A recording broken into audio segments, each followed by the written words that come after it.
banyak sekali makhluk-makhluk gaib mengelilingi sekitar restorannya.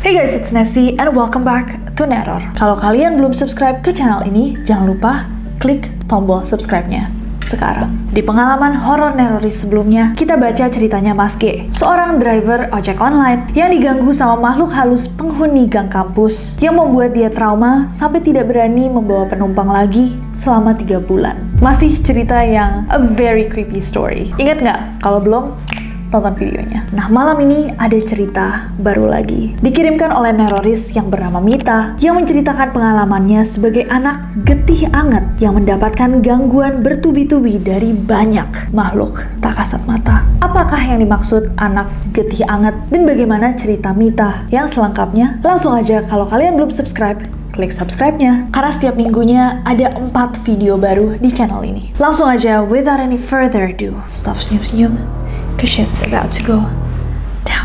Cerita horor asli Neroris. Subjek dari emailnya Mita ini guys, cerita horor asli Neroris. Hai Kak, namaku Mita, dalam kurung nama samaran, umurku 19 tahun, dan ini adalah kisah nyataku saat bekerja di sebuah restoran.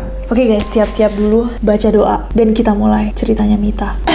Aku tinggal di sebuah kota di daerah Jawa Timur. Maaf, aku nggak bisa sebut nama kotanya. Aku baru aja resign dari pekerjaan lamaku pada bulan Januari, tepatnya 17 Januari tahun 2023. Oh, baru beberapa bulan yang lalu. Aku bekerja di sebuah restoran, awal-awal lancar, tidak ada yang aneh. Sampai suatu hari, saat maghrib berkumandang, aku sedang shift malam. Restoran nampak sepi pengunjung. Ya, restoran tempatku bekerja ini emang selalu sepi pengunjung. Nggak kayak kebanyakan restoran di sekitar sini yang ramai dengan pengunjung. Aku sedang duduk di tempat counter cashier, dan dari depan pintu masuk, aku melihat ada seorang perawat yang tersenyum padaku. Oh, aku belum bilang ya, kalau memang restoran ini itu bersebelahan dengan sebuah rumah sakit. Jadi maklum ya, kalau banyak perawat atau petugas rumah sakit yang biasanya tuh makan di sini atau delivery order. Lanjut, karena aku anak baru, jadi aku buru-buru manggil kakak senior yang ada di situ sedang bertugas bersama aku. Dia sedang membuat garnish di dapur.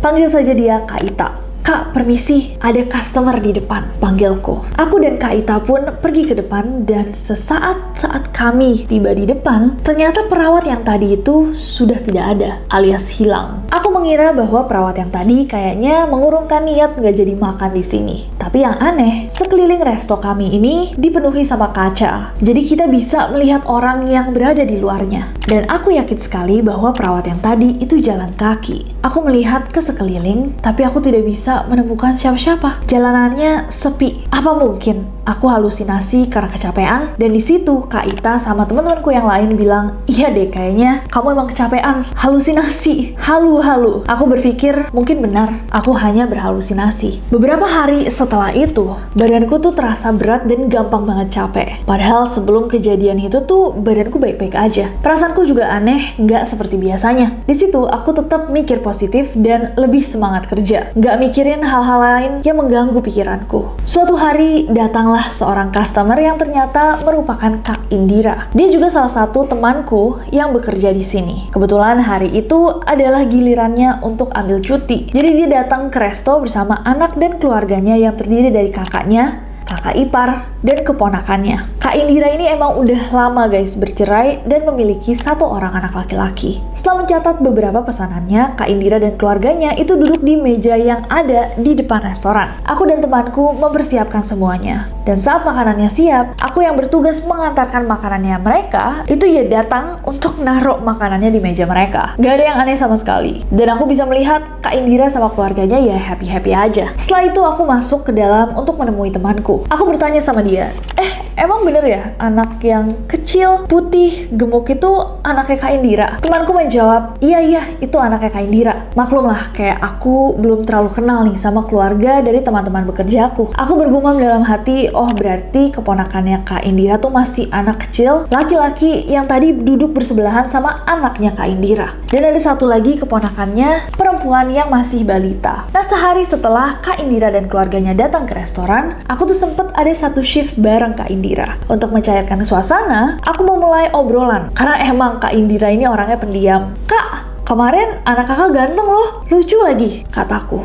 Kak Indira membalas dengan tersenyum sambil ngomong, "Iya, banyak makan, jadi lagi gemukan." Karena untuk basa-basi, aku bertanya lagi, "Kak, kemarin ponakan kakak ada 2 ya? Sama-sama lucu-lucu banget ya. Siapa aja namanya?" Mendengar itu, Kak Indira tuh terlihat tertegun dan bingung. "Loh, keponakanku cuma ada 1, Mita. Perempuan, masih balita." Di situ aku kaget dan juga bingung karena aku yakin sekali bahwa aku melihat ada 3 anak kecil, 2 anak laki-laki yang kelihatannya seumuran dan 1 anak perempuan balita. Terus anak laki-laki yang aku lihat kemarin ada satu meja sama keluarga Kak Indira. Siapa? Teman-temanku mulai bilang bahwa ada yang aneh sama diriku. Apa mungkin indera keenamku nih terbuka lagi? Jadi emang waktu aku kecil itu aku sempat memiliki indera keenam. Karena sering sakit, akhirnya keluargaku terpaksa menutupnya. Jadi nggak kayak kebanyakan orang, aku sama sekali nggak memiliki foto saat aku di taman kanak-kanak. Katanya di dalam foto-foto aku itu banyak pengganggunya. Paling hanya ada 1 foto, yaitu foto ijazah. Untuk foto itu pun aku harus foto di rumah. Lanjut, Kak Indira bilang,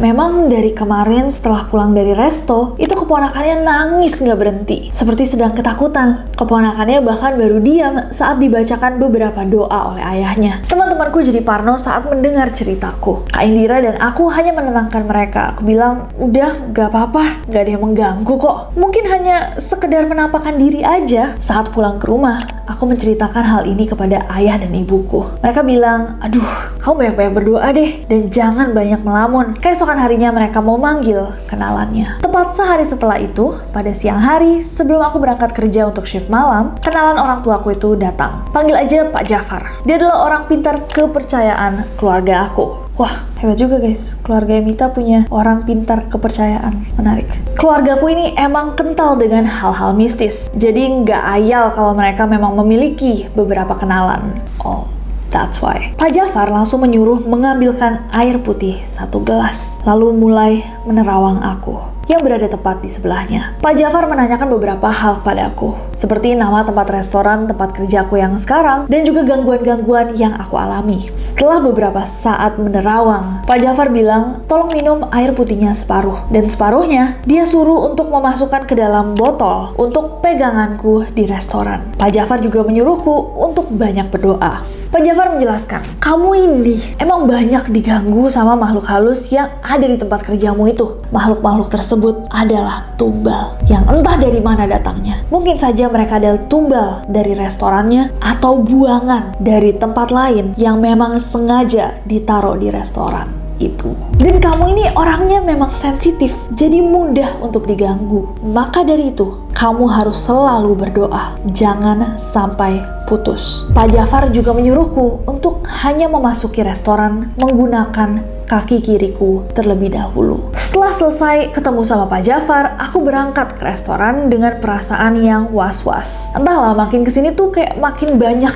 gangguan-gangguan yang aku alami. Tapi setelah minum air doa yang tadi, emang badanku tuh kerasa jauh lebih ringan dan gak kayak biasanya. Malam ini sebelum pulang adalah giliranku mengepel lantai restoran. Suasana saat itu tuh habis hujan dan keadaannya tuh sepi banget. Maaf.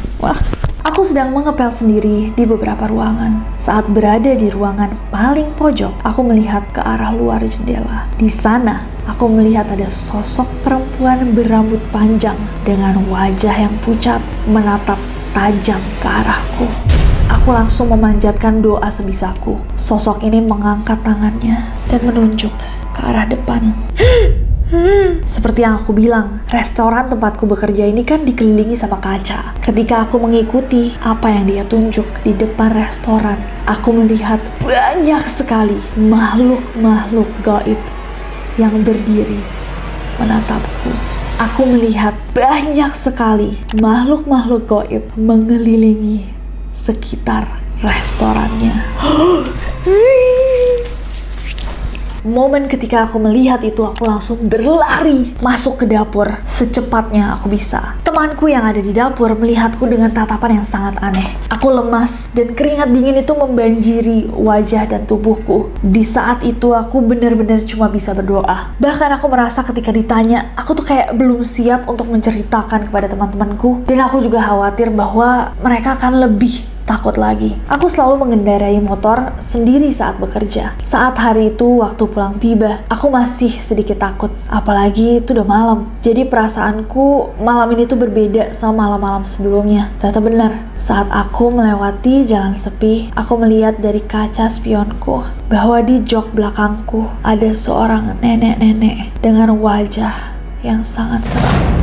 Gemetar, kaget, aku melajukan motorku dengan kencang. Aku lihat lagi ke belakang, ternyata udah aman. Tapi ternyata sosok yang sama ada di pinggir jalan. Jalanan yang aku lewati saat itu sangat sepi dan gak ada satu kendaraan pun yang lewat. Karena emang abis hujan juga kan, aku gak berani menatap sosok itu. Aku hanya melafalkan doa sepanjang jalan. Sampai di rumah, aku sudah tidak melihatnya lagi. Aku pikir bahwa aku sudah aman. Setelah membersihkan diri, aku merebahkan tidurku di ranjang ternyamanku.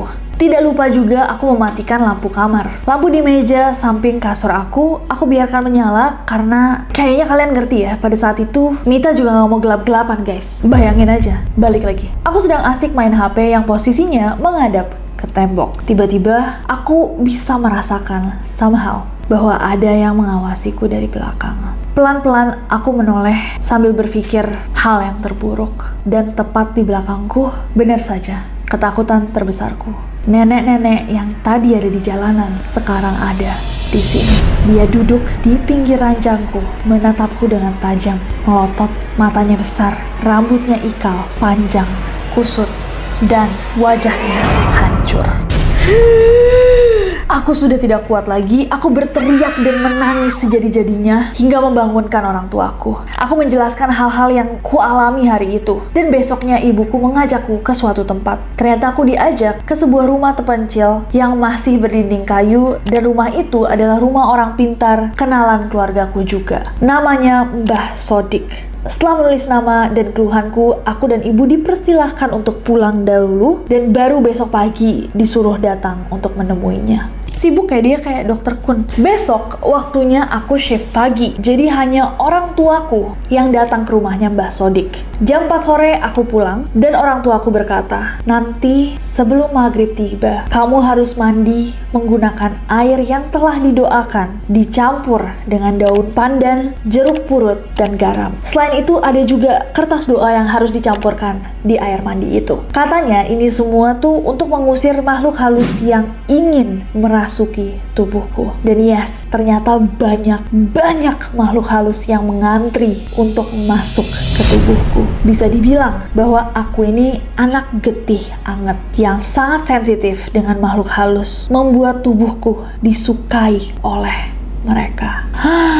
Getih anget dapat diartikan seperti kondisi tubuh manusia yang terlihat sangat menarik bagai lelembut atau makhluk gaib. Oh, aku baru tahu Neroris. Kalian pernah dengar tentang getih anget sebelumnya? Coba komen di bawah. Lanjut lagi sama cerita Mita. Ibuku juga menjelaskan, aku ini sebenarnya tuh indigo, tapi ilmuku tuh nggak pernah dikembangkan. Jadi aku bisa dibilang masih lemah kalau harus berhadapan dengan makhluk halus. Apalagi ternyata nenek-nenek yang kemarin aku lihat, yang ikut pulang, itu adalah makhluk halus yang paling kuat yang ada di resto tempatku bekerja. Dia ingin menguasai tubuhku, dan jika tubuhku berhasil untuk dikuasai, aku akan bungkuk seperti nenek-nenek dan menjadi paranormal. Nah, keluargaku ingin aku bisa hidup normal, jadi dari dulu mereka berusaha untuk menutup apapun yang aku punya. Setelah mandi sesuai arahannya Mbah Sodik, tiba-tiba aja suhu tubuhku itu menjadi tinggi guys. Malam itu aku demam. Besoknya karena aku sedang cuti, aku sempatkan untuk beristirahat total. Ibuku telepon sama Mbah Sodik karena dialah orang terakhir yang mengobati Mita. Ibuku mengadu bahwa demamku ini nggak turun-turun, padahal udah diminumkan obat penurun panas. Mbah Sodik bertanya,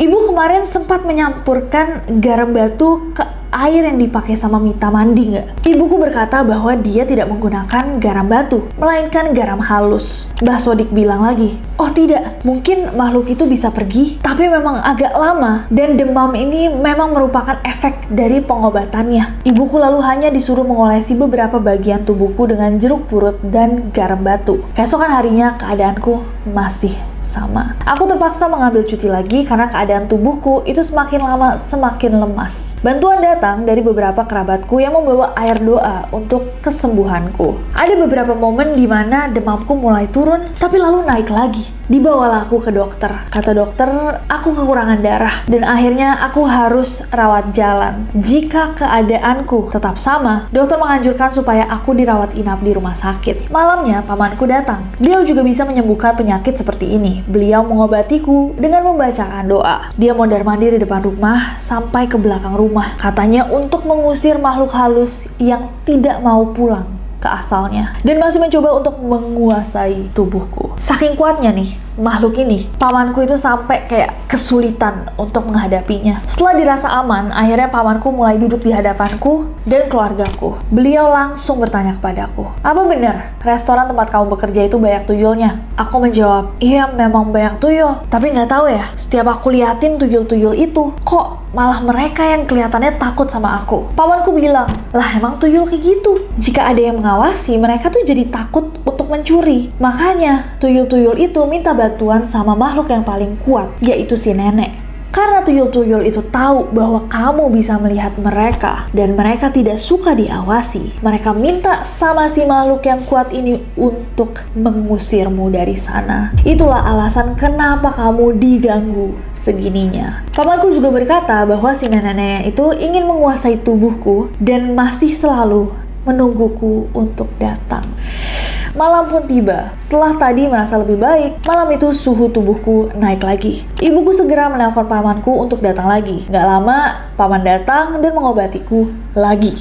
Setelah yang satu ini, paman mengajak ayahku ke belakang rumah. Aku gak tahu mereka ngomongin apa yang mereka lakukan di belakang rumah. Yang pasti, pamanku mengusir makhluk itu. Kata pamanku, dia gak mau pergi. Dia ingin tinggal di tubuhku selamanya. Tapi dengan susah payah, pamanku berhasil mengusirnya. Setelah malam yang sangat sulit itu, pamanku menyuruh aku untuk resign dari pekerjaanku dan melarang aku untuk datang ke restoran tempatku bekerja. Dia bilang supaya makhluk-makhluk di sana tidak menggangguku lagi. Itulah pengalaman nyataku sebagai anak getih anget. Terima kasih Kanesi, semoga kalian semua terhindar dari pengalaman mengerikan yang aku ceritakan tadi. Wah, bayangin kalau misalkan di film-film tuh selalu manusia, kita kan juga diminta percaya untuk kita lebih kuat, kita lebih superior daripada makhluk-makhluk jahat gitu kan, atau makhluk-makhluk gaib. Ini saking kuatnya makhluk-makhluk yang berkumpul di satu restoran itu, sampai Mita yang harus resign dan menjauhi lokasi itu. Bukan makhluk-makhluknya yang diusir, bukan si tuyul-tuyul itu kayak ngadu aja, bisa ngadu gitu kan ya mestinya. Mita nggak, gue denger nih ada yang ember di sini. Nggak, Mita harus jauh-jauh dari hantu-hantu itu. Serem, dan kalau misalkan kayak sekelilingnya kaca, berarti lumayan modern dong ini. Aku udah kepikiran cafe gitu, kayak restoran fancy schmancy. Gimana menurut kalian guys? Apakah kalian tahu teman-teman atau orang lain yang merupakan anak getih anget? Pernahkah kalian dengar istilah ini sebelumnya? What do you know about this? Dan kenapa ada orang-orang tertentu yang disukai sama makhluk halus? Apakah vibrasinya yang menarik atau personality-nya? Coba guys komen di bawah. Serem banget, terima kasih banyak Mita untuk ceritanya. I love it. Semoga Neroris juga suka dan belajar dari pengalamannya Mita. Dan kalau misalkan Neroris lainnya punya cerita yang gak kalah serem, boleh banget dikirim ke requestasi@gmail.com kayak Mita. Semoga kita semua terlindung dari yang buruk-buruk. Jangan lupa subscribe karena aku gak sabar buat ketemu kalian lagi. Bye bye.